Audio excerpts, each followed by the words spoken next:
Bon, je pense qu'on va pouvoir démarrer. Donc bonjour à tous, merci à vous tous d'être présents ici et de vous intéresser à Recalbox. Donc je vais vous présenter aujourd'hui la Recalbox, donc en plusieurs parties. Donc déjà, qu'est-ce que c'est Recalbox? Ensuite, le matériel nécessaire pour construire sa propre Recalbox. Comment installer et lancer sa Recalbox. Comment naviguer à travers l'interface.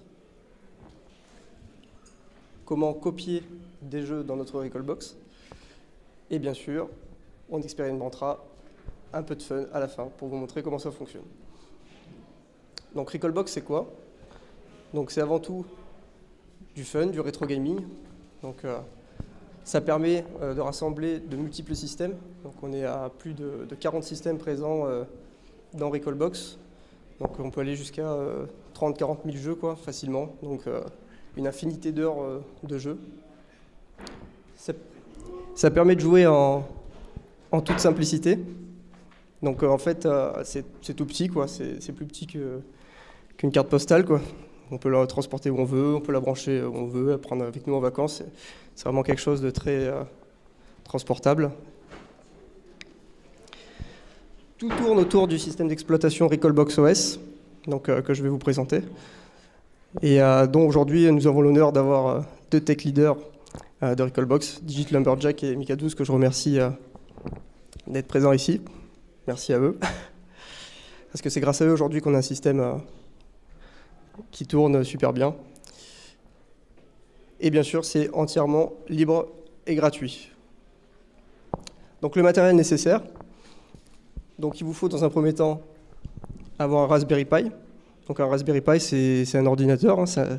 C'est composé exactement comme un ordinateur classique, avec un processeur, avec un graphique. Il y a aussi effectivement le même nombre de connectiques qu'un ordinateur classique, avec des prises USB, de l'Ethernet pour connecter notre Recalbox, une prise de sortie HDMI pour pouvoir se connecter à un écran. On a vraiment un vrai ordinateur portable. Donc comme on peut voir ici, je peux pas. J'en ai une deuxième. Bon, tant pis. C'est vraiment tout petit, C'est vraiment tout petit. Il vous faut une carte micro SD, donc au moins 8 Go pour être au minimum, pour pouvoir un peu profiter, mais je vous recommanderais plutôt du 16 Go. Et aussi, ce que recommande Recalbox, c'est d'avoir un petit dongle Bluetooth.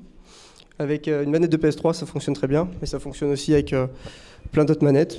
Manettes classiques Xbox, des manettes USB qu'on peut trouver facilement sur Amazon.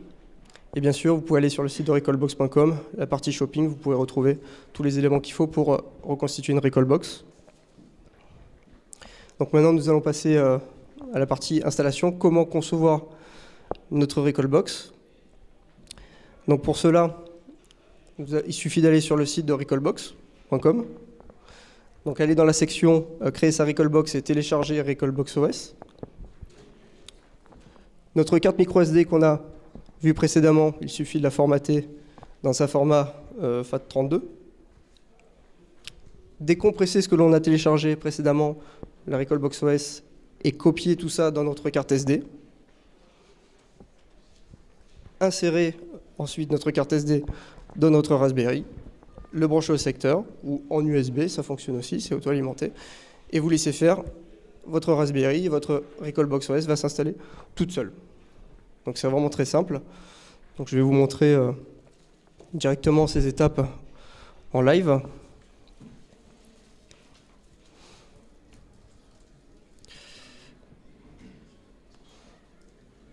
Ok.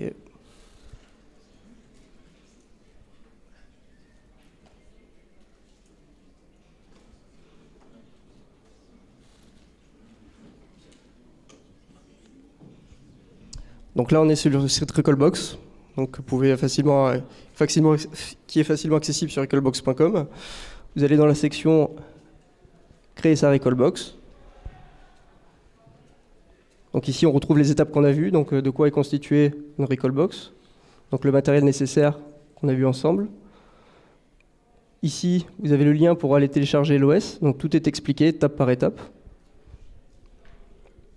ici, vous récupérez donc, la dernière version de Recalbox OS. Donc ici, par exemple, on est sur la version 4.0.1 qui a été livrée récemment par notre équipe de Recalbox. Une fois que vous avez téléchargé donc, la version de Recalbox, vous allez à la base avoir un zip. Là, sur macOS, vous avez directement ce zip qui est décompressé. Et vous allez avoir un dossier Recalbox OS 4 avec du contenu ici qu'il va falloir copier et transvaser directement dans notre carte microSD.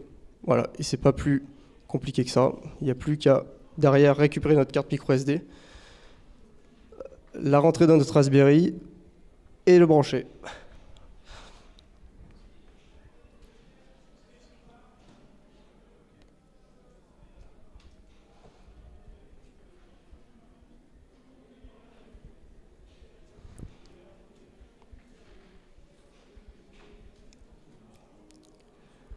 Donc maintenant, nous allons voir la navigation sur Recalbox. Donc c'est quelque chose d'assez simple, hein. Je vais vous faire une démo juste après. La majorité des manettes sont prêtes à fonctionner comme je l'ai dit précédemment. Branchez une manette d'Xbox, vous branchez une manette de PlayStation 3, ça fonctionne directement avec le dongle prévu. Branchez une manette de Super Nintendo USB ou autre, ça fonctionne très bien. Donc je vais vous faire une petite démo de la navigation sur Recalbox.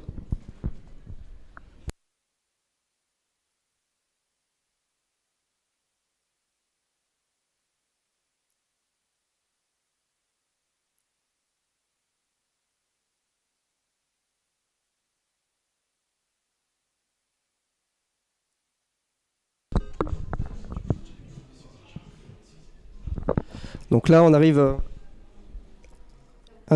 Donc là, on arrive sur l'interface de la Recalbox. Donc j'ai fait exprès de laisser qu'un seul jeu dans la console pour vous montrer en fait que à chaque fois qu'on va rajouter des jeux dans la console, les consoles prévues, qui recevront des jeux, vont s'afficher au fur et à mesure qu'on va rajouter des jeux. Ça évite de polluer l'interface, donc on est vraiment sur une ergonomie assez simple. À chaque fois qu'on va rajouter des jeux pour une console, on va voir la console qui va apparaître. Donc pour se déplacer, c'est pas compliqué. On va de droite à gauche avec la croix directionnelle. Pour rentrer sur un émulateur, rentrer par exemple sur la NES, vous appuyez sur A pour une manette d'Xbox ou sur croix pour une manette de PlayStation. Là, vous arrivez directement sur la liste de jeux. Donc là, il n'y a pour l'instant qu'un seul jeu. On va voir après comment installer les jeux dans notre Recalbox. Donc, on peut accéder ensuite au menu simplement en appuyant sur Start, menu principal de la Recalbox. Ah, c'est bon. Donc, ici, le menu il est constitué de plusieurs sections. Donc, principalement donc des options système, etc. Nous verrons, nous, précisément l'option des jeux. Comment mettre à jour notre liste de jeux. Nous allons voir aussi qu'il va falloir mettre par la suite pour copier des jeux notre Recalbox en réseau. Donc ça c'est une étape importante. Donc je la montre maintenant avant la copie des jeux. Il va falloir connecter notre Raspberry au réseau Wi-Fi de la maison ou en Ethernet. On peut connecter des deux manières. Et il vous faudra récupérer l'adresse que vous voyez là, au-dessus, l'adresse IP, qui elle permettra d'accéder à notre Recalbox via un navigateur Internet.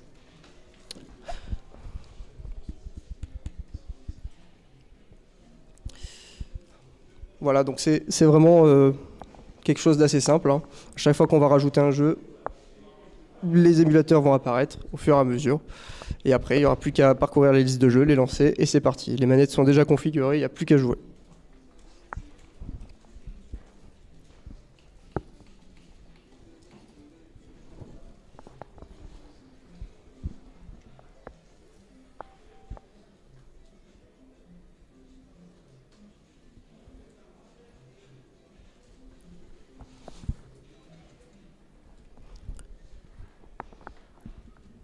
Donc maintenant, nous allons voir comment mettre des jeux dans notre Recalbox, maintenant qu'on a vu comment l'installer, et comment naviguer à travers notre Recalbox. On va rajouter des jeux.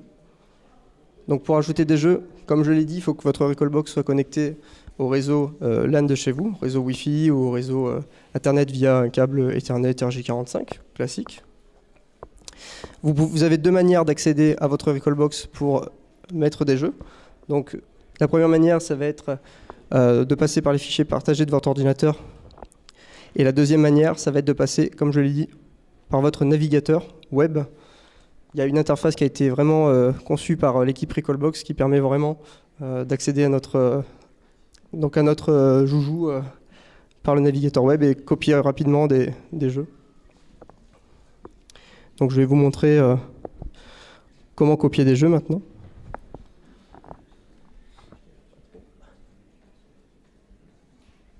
Donc là, on a normalement notre Recalbox qui est connecté au réseau. Évidemment non.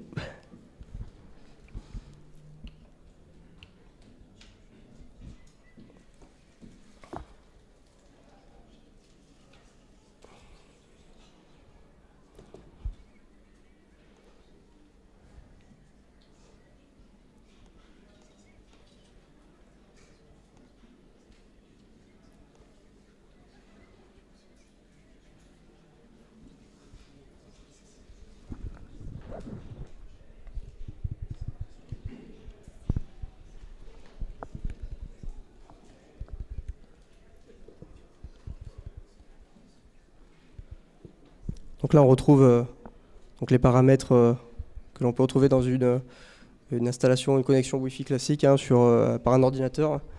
On va retrouver le nom de notre borne Wi-Fi et la clé Wi-Fi qu'on rentrera aussi derrière pour se connecter.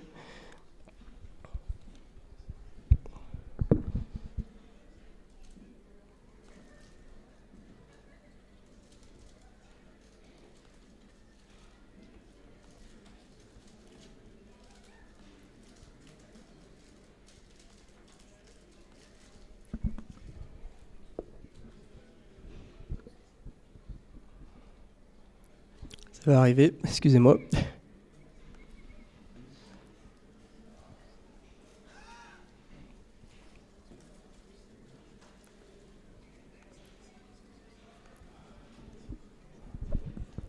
Voilà, donc là on peut voir que notre Recalbox est connecté donc, à notre réseau Wi-Fi. Donc j'ai simulé un réseau Wi-Fi avec mon téléphone. Et je vais vous montrer comment accéder à notre Recalbox depuis notre ordinateur, mais aussi depuis notre navigateur Internet. Donc comme je l'ai dit précédemment, l'adresse IP que vous voyez, 172.20.10.4, il faudra la récupérer et simplement rentrer cette adresse dans votre ordinateur. Alors, je vais vous montrer maintenant qu'on a le réseau, comment copier des jeux.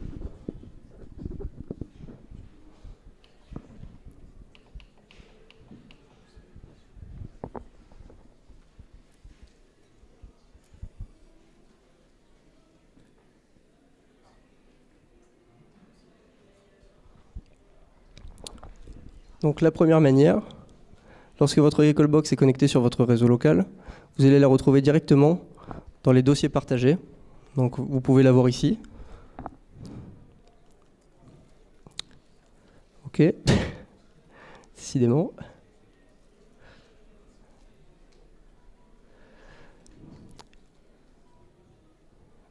Ok.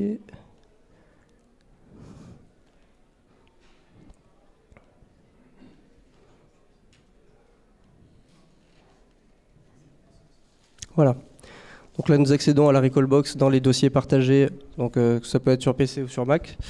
Vous avez ici la liste des dossiers dans lesquels on va renseigner soit des BIOS pour les consoles qui en ont besoin, ou alors directement ici, installer, copier des jeux selon la console que l'on veut. Par exemple, si on veut copier ici notre Super Mario World, qui est un jeu de Super NES, nous allons aller dans le dossier Super NES et simplement drag and dropper le jeu.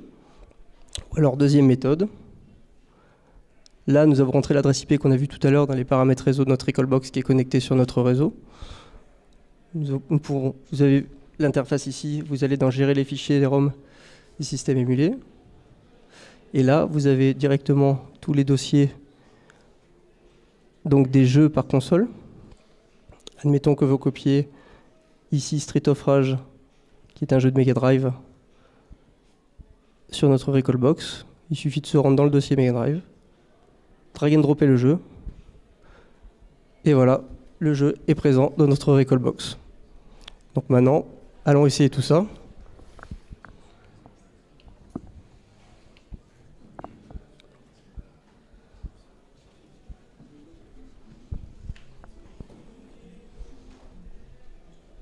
Donc bien évidemment, avant que les jeux apparaissent, il va falloir mettre à jour notre Recalbox. Pour cela, il suffit d'aller dans les options en appuyant sur Start. Dans les options des jeux. Et nous allons mettre à jour notre liste de jeux.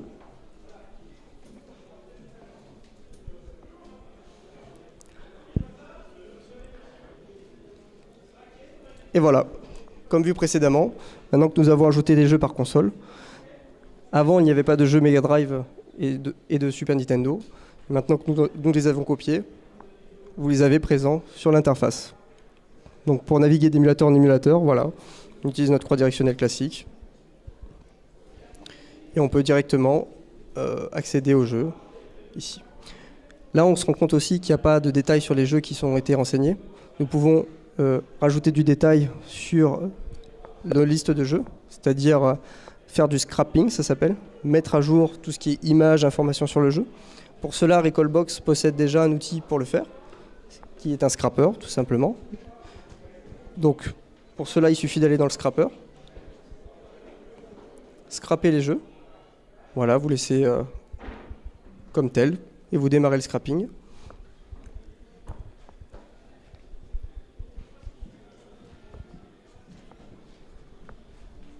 Voilà, et ici, directement, vous récupérez les informations des jeux que l'on vient de mettre dans notre Recalbox. Par exemple, nous avons mis Super Mario World. Ici, directement, la console va mettre à jour les images.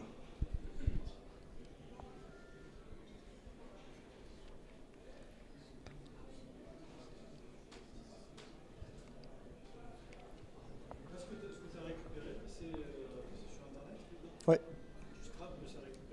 Voilà, c'est récupéré sur Internet. Mais pour les questions plus techniques, on pourra voir après avec nos amis de Recalbox sur ça, ils pourront mieux vous répondre. Donc là, maintenant, quand on accède à nos jeux, on peut voir qu'on a tout le détail des jeux qui sont présents et on peut les lancer donc très facilement. Donc voilà, nous avons vu la copie des jeux. Maintenant, on va pouvoir passer à l'étape où on va s'amuser.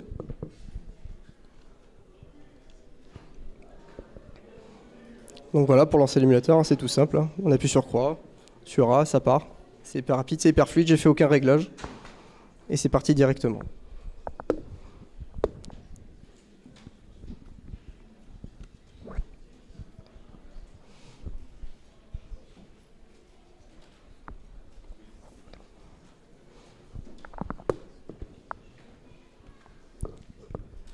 Donc bien évidemment, il y a une partie importante aussi dans laquelle on n'a pas parlé, ce sont les sauvegardes. Il est important de reprendre la partie, une partie en cours plus tard. On ne peut pas finir un jeu en une traite. Donc bien évidemment, tout ça a été prévu. Pour sauvegarder notre jeu, il suffit d'abord de choisir ce qu'on appelle un casier de mémoire, comme si on insérait une carte mémoire dans une console. Pour cela, c'est pas compliqué.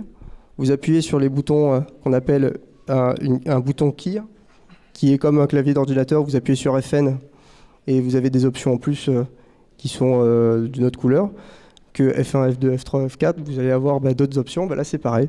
Pour accéder au menu de la Recalbox en plein jeu, pour effectuer une sauvegarde, par exemple, de l'état de notre jeu, vous allez avoir une hotkey, ça s'appelle. Par exemple, sur une manette d'Xbox, ça va être le bouton Xbox.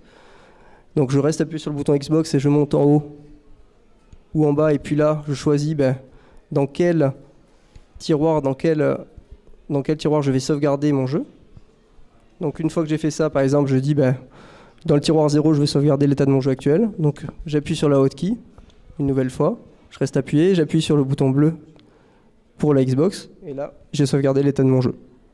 Donc, si plus tard, je redémarre ma Recalbox, j'ai fait d'autres jeux entre-temps, et je reviens sur Super Mario World et que je veux revenir à mon état, je viens avec ma hotkey.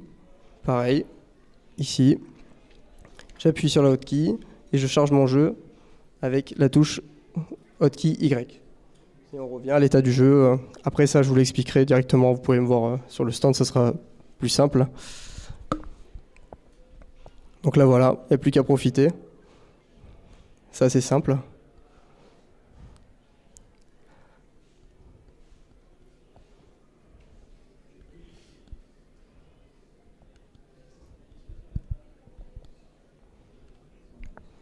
Voilà, par exemple, je suis mort. Si, par exemple, un truc intéressant sur le Recalbox, c'est qu'on peut revenir en arrière et revenir à notre mort. Et cette fois-ci, on peut esquiver tranquillement notre ennemi. Donc ça, il y a des petits trucs, des petites astuces qu'on peut voir avec Recalbox qui sont assez sympas. Donc voilà à quoi ressemble notre Recalbox. Et là, pour quitter le jeu, pareil, j'appuie sur la hotkey et sur Start et je reviens au menu de notre Recalbox. Et je peux transiter d'un jeu à un autre très très facilement.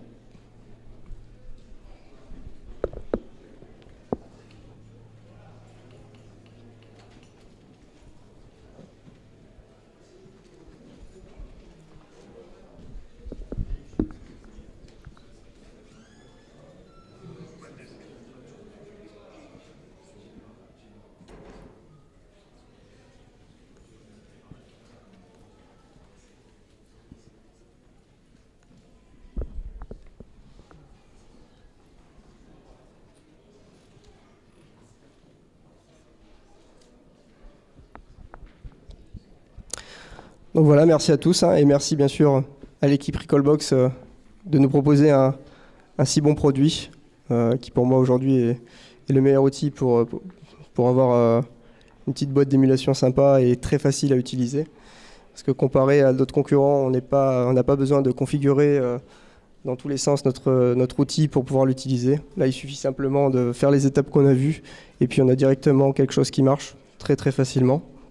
Vous pouvez également retrouver l'excellent tutoriel sur YouTube, donc recalbox.com, dont Digit en est le producteur. Et vous pouvez retrouver tout ce qu'on a vu en détail et encore mieux expliqué sûrement pour certaines parties que j'ai peut-être survolées. Donc si vous avez des questions, voilà, n'hésitez pas.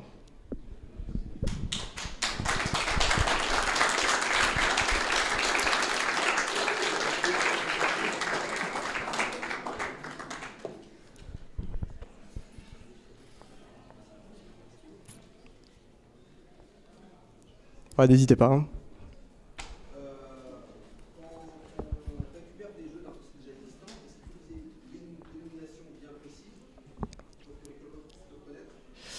Alors oui, et d'ailleurs, j'ai pas précisé, mais lorsque vous installez, vous venez copier des jeux dans votre Recalbox, dans les dossiers partagés, vous allez avoir des petits fichiers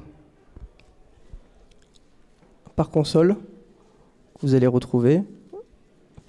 Par exemple, si on veut copier de la Nintendo 64, vous allez dedans, vous allez avoir un fichier lisez-moi, et dessus ils vont dire les extensions prises en compte par la console. Voilà, ce sont ce genre d'extensions-là qui seront acceptées par la console et vous êtes sûr que votre ROM fonctionnera sur votre console. Ok, mais si le jeu ne s'appelle pas Super Mario World 2, mais Super Mario World 2 avec un chiffre... Ça fonctionnera. Par contre, le scrapper, lui, peut peut-être avoir du mal à retrouver tout ce qui est images, données et informations du jeu.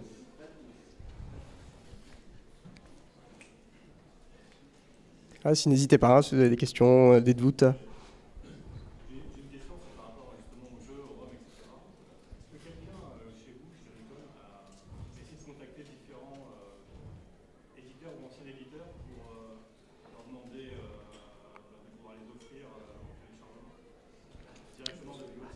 Alors là, je vais demander à vraiment...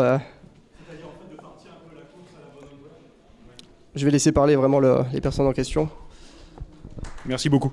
Alors nous, on n'a pas encore pensé à ça parce qu'il y a une raison. On utilise différents logiciels dans Recalbox qui sont des émulateurs, on ne les a pas tous créés. Et eux-mêmes, en fait, n'arrivent pas à se mettre d'accord. Par exemple, LibRetro, qui est un logiciel qui regroupe énormément d'émulateurs qu'on utilise nous, qui communiquent déjà avec Sega, avec d'autres éditeurs, n'arrivent pas à se mettre d'accord avec eux, et de toute façon, c'est encore un peu tabou tout ça. Donc, ce qu'il y a dans Recalbox quand on l'installe, c'est des jeux open source ou libres du domaine public. Ça fait pas des nuits de jeux de folie, mais ça permet déjà de pouvoir tester un peu la console quand on la boot la première fois. Mais ça sera pas pour tout de suite les abandonware à l'intérieur de Recalbox, quoi. On espère pouvoir faire ça un jour, mais en tout cas, pour le moment, au niveau légal et tout ça, c'est vraiment light, quoi. Donc, on préfère ne pas trop s'aventurer là-dedans. Voilà.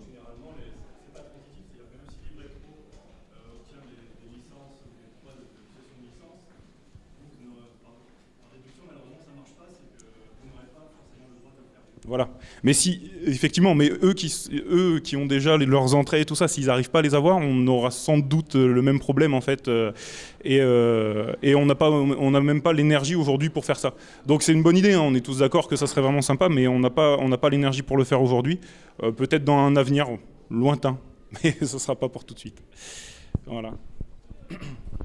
Merci pour ton intervention. Si vous avez d'autres questions.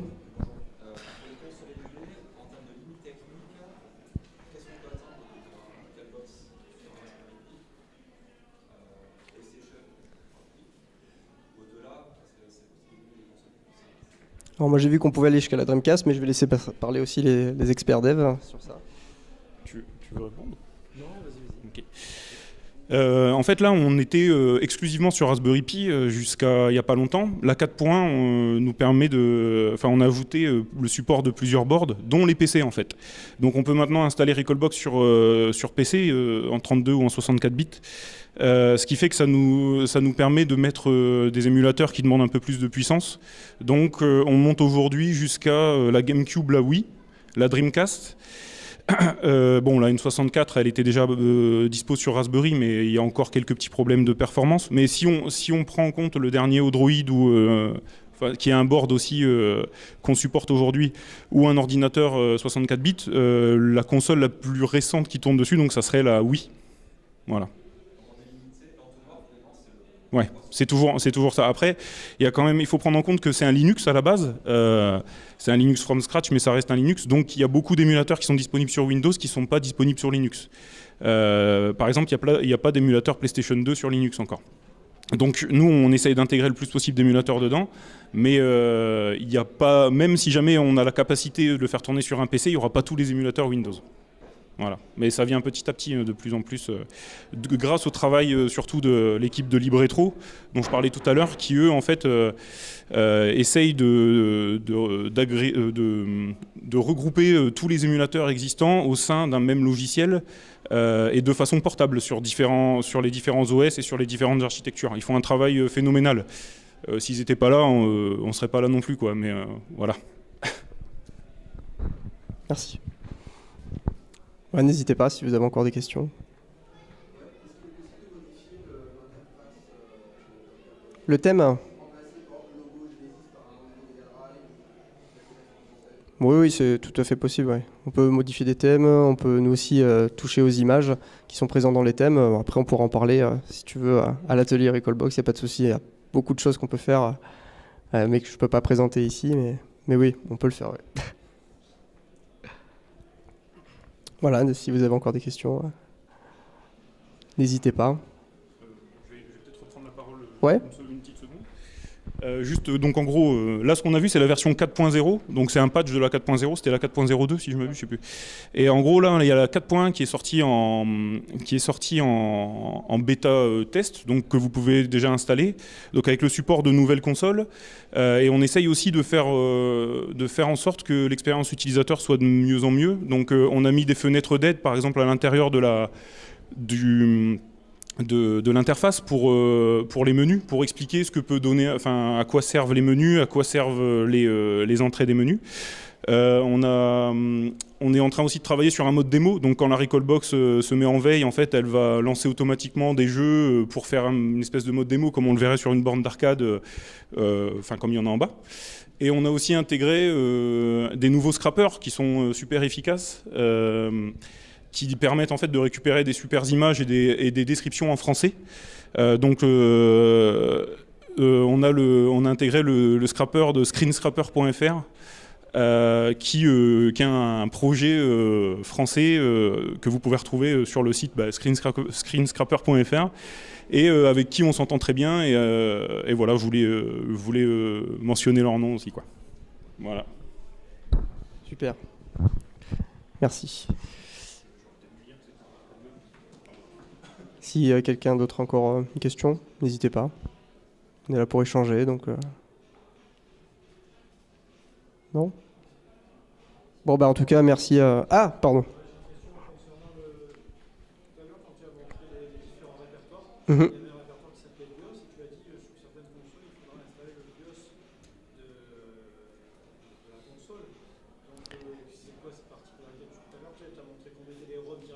Bien sûr.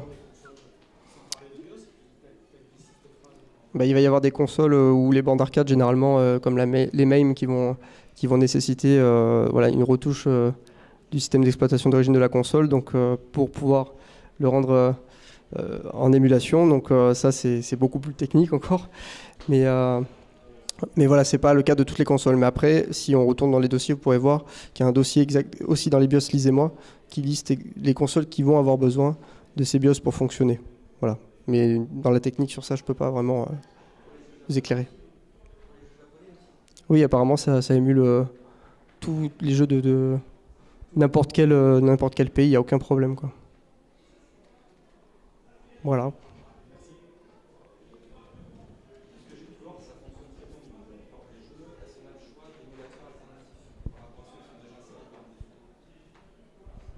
Ça, c'est de la technique.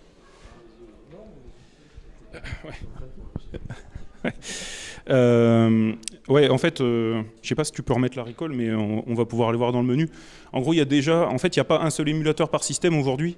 On a le choix de l'émulateur. Tiens, tu vas sur un jeu directement, tu sais, tu fais select. Donc on a le choix il y a déjà plusieurs émulateurs qui sont disponibles. Donc soit on les règle directement sur le système, soit on peut les régler finement dans les jeux. Si tu veux, ouais, c'est dans éditer les données du jeu. Voilà. Donc ici, par exemple, pour la Genesis, va sur émulateur. Donc normalement, tu n'as que LibRetro là. Voilà. Et par contre, le corps met LibRetro. Voilà. Et donc en fait là, on choisit déjà en fait une implémentation d'un émulateur qui peut être différent pour ce jeu-là. Donc on peut le faire par système, on peut le faire aussi par jeu. Et donc on peut avoir une émulation un peu plus fine comme ça. Donc là, il n'y a que LibRetro en émulateur, mais s'il y avait des émulateurs standalone disponibles, on les verrait aussi apparaître là. Par contre, on peut pas aujourd'hui rajouter des émulateurs qui ne seraient pas disponibles déjà dans Recalbox. Ouais, voilà. Ouais. On essaye de mettre le maximum de corps ou d'émulateurs. Ouais. En fait, un émulateur comme LibRetro contient des corps qui peuvent émuler différentes plateformes. Et il y a plusieurs corps qui peuvent émuler la même plateforme. Mais finalement, si on regarde ici, le corps c'est assez technique. Comme on va utiliser l'émulateur LibRetro et le corps PicoDrive, mais finalement derrière c'est l'émulateur PicoDrive qui va prendre la main quand on va lancer le jeu. Il y a beaucoup de corps dedans et il est quasiment utilisé sur 80% des systèmes qui sont dans Recalbox. Tu te fais une partie? Merci.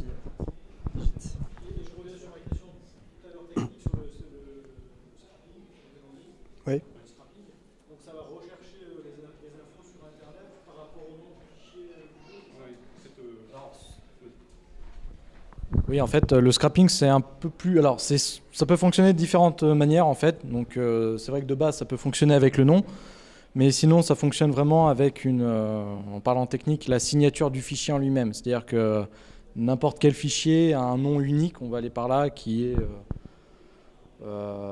CDH en fait, mais vraiment c'est purement du domaine technique. Et en fait, ils vont rechercher les infos à partir de cette signature-là. Donc le jeu, vous pouvez le nommer comme vous voulez. Vous pouvez nommer Super Mario, Zelda, Ocarina of Time, et il ira quand même trouver toutes les infos de Super Mario du jeu. Donc même si vos jeux n'ont pas le bon nom. Oui, oui, par contre, oui, parce qu'effectivement, ça fait appel, par exemple, aux scrappers qu'on parlait de tout à l'heure, screenscrapper.fr, qui justement, leur rôle, en fait, c'est de récupérer des infos de tous les jeux qu'ils peuvent, d'ajouter des descriptions, parfois dans plusieurs langues, avec différentes jaquettes de jeux, pour qu'on puisse, en fait, avoir vraiment toutes les descriptions, les développeurs, les éditeurs qui ont développé le jeu, le nombre de joueurs, etc., en fait. Voilà, c'est vraiment avoir vraiment toutes les données d'un jeu. Ah non, non, non, du tout, non, non, non, c'est pas une obligation. Et c'est la Recordbox directement qui va se connecter sur Internet ou ça passe par le réseau local Oui, c'est la Recallbox qui va demander directement sur le site. Après, il existe aussi d'autres logiciels qui vous permettent de le faire sans votre Recallbox, comme on a un grand contributeur qui a développé Universal XML Scrapper, en fait. Et lui, en fait, il va s'occuper de voir les jeux que vous avez dans votre Recallbox. Et vous pouvez faire tourner le logiciel sur un PC pour que ça aille plus vite, plutôt que d'utiliser le Raspberry en fait. Comme ça, pendant que le logiciel il va chercher les images beaucoup plus vite, beaucoup plus rapidement. Et après, il vous crée un fichier en fait, que vous mettez dans la Recallbox au répertoire des ROM et ça va fonctionner directement. Oui.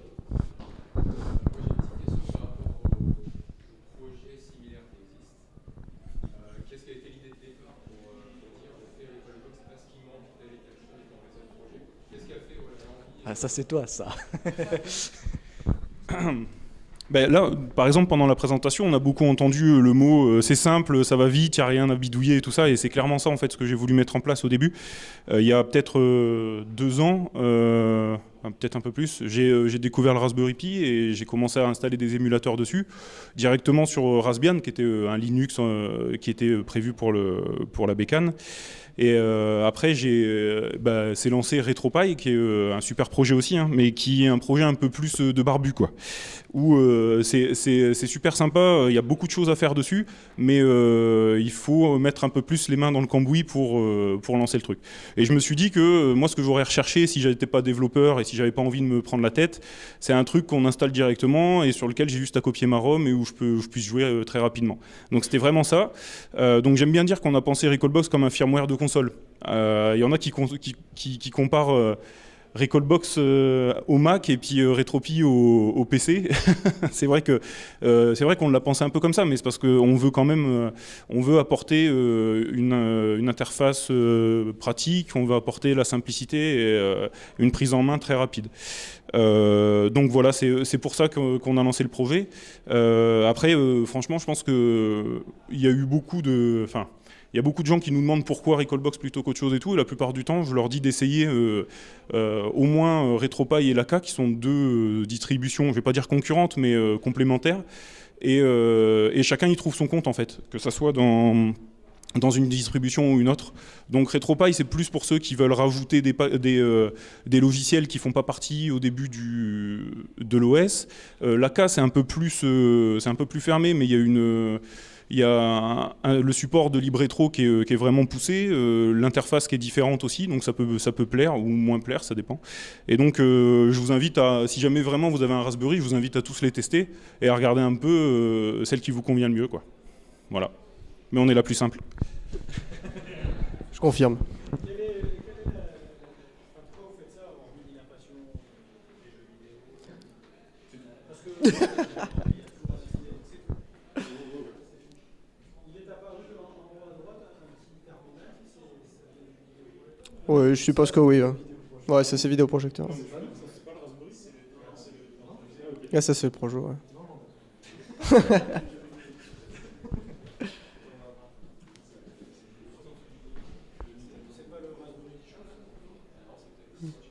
Bah si on lance le jeu pour voir. Voilà, c'est le projecteur. Tu crois ? Après, le Raspberry, il est quand même réputé pour chauffer un peu. Oui, on peut aussi mettre... oui, on peut mettre des dissipateurs, des petits rades sur les puces directement à l'intérieur. Ouais, c'est peut-être ça aussi qui le fait chauffer. Ouais. Bah, de toute façon, on va le couper très vite là. Voilà, si vous avez d'autres questions.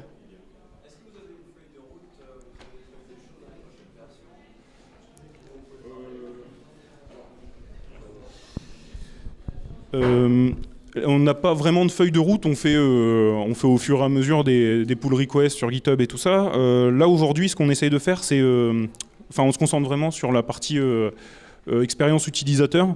On essaie de moins bombarder sur tout ce qui est technique et les nouveaux émulateurs. On en fait quelques-uns quand même, mais on en a qui sont de côté et qu'on n'a pas encore le temps de faire parce qu'on met l'accent sur les nouvelles features un peu qui permettent une meilleure expérience de l'utilisateur. Et par contre, j'ai pas une liste exhaustive là comme ça. Voilà. Par contre, dans la 4.1, il y a déjà beaucoup de choses qui ont été développées et qui sont dispo. Et il y a un changelog sur la mise à jour qui permet de voir les différences entre la version qu'on avait installée avant et celle qu'on vient de mettre à jour, ce qui permet de savoir un peu les nouveautés que tu as installées sur ta console. Et ouais, on a relancé un blog, oui, c'est vrai. Ouais. On a lancé un blog avec justement toutes ces features qui sont apparues avec la 4.1 et d'autres choses. Donc c'est sur le site, il y a un onglet blog.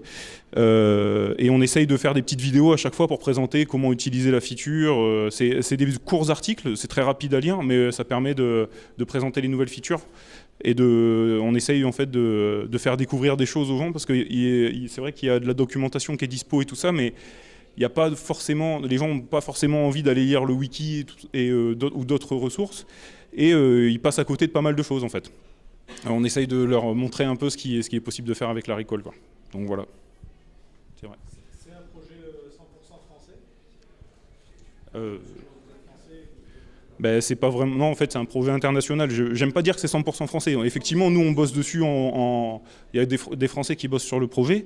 On a quand même des gars dans l'équipe qui font pas le dev, mais qui gèrent un peu la communication, les réseaux sociaux et tout ça au niveau international. On a aussi ceux qui font les thèmes. Enfin, Paradadef, il est péruvien, c'est ça? Enfin, on a pas mal de gens qui. Ouais, voilà. On a pas mal de gens qui travaillent avec nous. Après, le projet, il est né en France et effectivement, on est une équipe de dev français.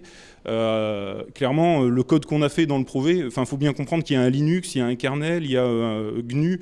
Enfin, il y a tout ça, en fait, nous, on n'a fait que composer des choses. Bien sûr, on a développé, mais on a fait que composer quand même des choses à la base. Et 90% du code de Recalbox n'a pas été écrit par nous. Donc, c'est un projet international, quoi. Nous, on est dans le sud, là. On n'est pas très loin d'ici en fait. Après, on a des gens à Paris, on a des gens dans les montagnes. Voilà. Non, ouais, on est un peu éparpillés un peu en France.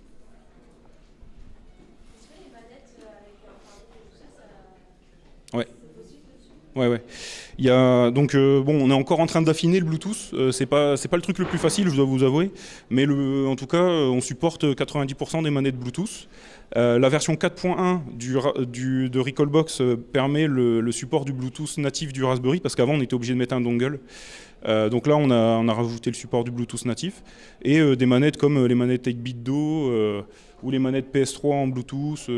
Voilà, tout ça passe.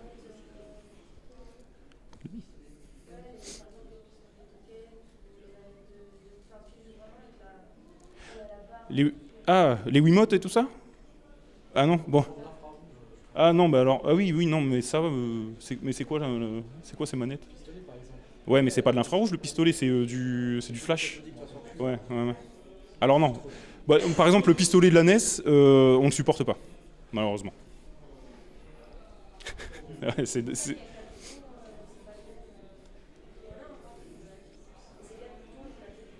Ah, c'est possible. Ah, franchement, là, je sais pas, j'ai pas de...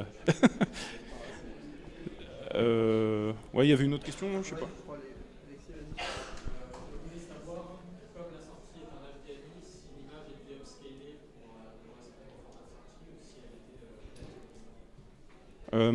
Ouais, t'as le menu là peut-être? Ouais. Bon, sinon t'embête pas, je vais expliquer. Donc en gros, l'image par défaut, en fait on sort un mode 720p en 4 tiers, enfin c'est même pas du 4 tiers, c'est la résolution le ratio natif de la console sur laquelle tu lances le jeu. Et on essaye d'avoir donc une ressemblance avec l'image de base la plus fidèle possible. Tu peux choisir ta résolution. Il y a aussi beaucoup d'options sur tout ce qui est les filtres. On peut rajouter des scanlines, on peut rajouter des shaders. Donc en fait, il y a beaucoup d'options graphiquement. Tu peux retrouver ce que tu veux en gros. Tu peux le customiser à ta façon et tu peux en ajouter toi-même si tu as envie. Tu peux te faire tes propres sets de shaders et tout ça. Et on a aussi un mode spécial pour les télé CRT. En gros, si tu veux sortir par là, il y a une prise en fait. Le jack du Raspberry 3, c'est une prise RCA avec la vidéo. Donc tu peux sortir en vidéo sur ta télé en Péritel en fait, pour jouer un peu à l'ancienne. Et il y a aussi aujourd'hui pas mal de projets qui font des convertisseurs directement, donc des GPIO du Raspberry, parce que si on ouvre la carcasse, là, il y a des GPIO sur le Raspberry, directement en Péritel en fait.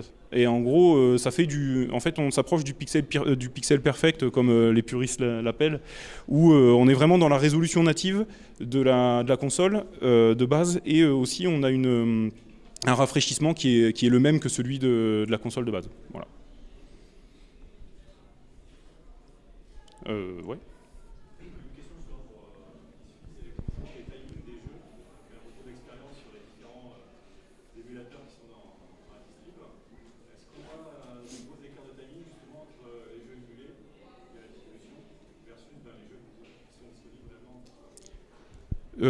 Quand tu parles des timings, tu parles de quoi exactement?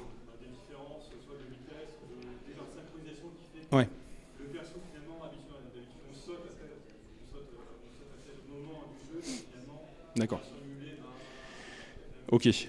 Il y a plusieurs choses en fait. Il y a vraiment le rafraîchissement du jeu sur la télé et tout ça. Donc ça, c'est des réglages assez fins et on n'est pas toujours 100% clean avec ce qui se faisait avant. C'est normal. En même temps, on est sur des télés HDMI et tout ça. Et là, je pense que tu me parles aussi du temps de réponse au niveau, enfin de l'input lag. Est-ce que ça en fait partie? Parce qu'effectivement, suivant les manettes qu'on a, suivant le Bluetooth, suivant aussi la coque du Raspberry, on a vu plusieurs choses, l'input lag peut être différent. On sait quand même qu'il est pas... par rapport au retour qu'on a eu sur la NES Mini, par exemple, pour les gens qui l'avaient, moi j'ai entendu que l'input lag était moins élevé sur la Recall. Je sais pas, c'est ce que j'ai entendu. Mais en tout cas, effectivement, c'est pas encore parfait et tout ça. On essaye d'aller vers ça. Et aujourd'hui, par contre, au niveau vraiment des timings des jeux, donc ça veut dire le rafraîchissement du jeu qui soit identique à celui du jeu de base et tout ça, ça on le retrouve que sur CRT aujourd'hui. On le retrouve que sur des écrans cathodiques. Voilà.